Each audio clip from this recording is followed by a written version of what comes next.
Praise the Lord. Hallelujah. We are the Word of God. Letter to Romans, chapter 5, verse 8. God proves His love for us by the fact that Christ died for us when we were still sinners.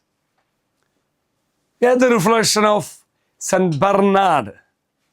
A soul is a great treasure and a rich deposit for the eternal wisdom. Who cannot be deceived regarded it as more precious than his own blood.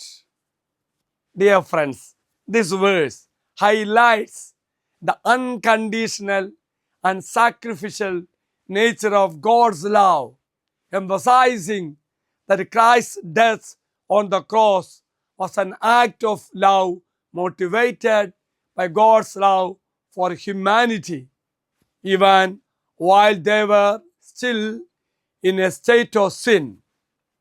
It signifies us that God's love is not earned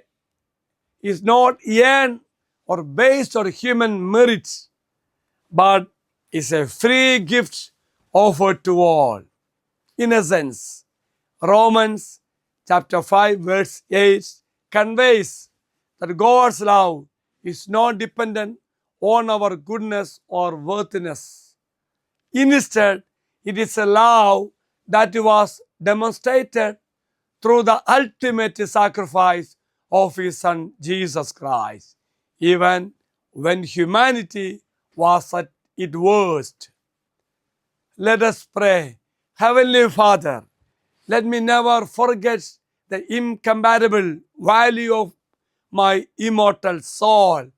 Help me to be willing to die rather than risk doing anything to lose that soul.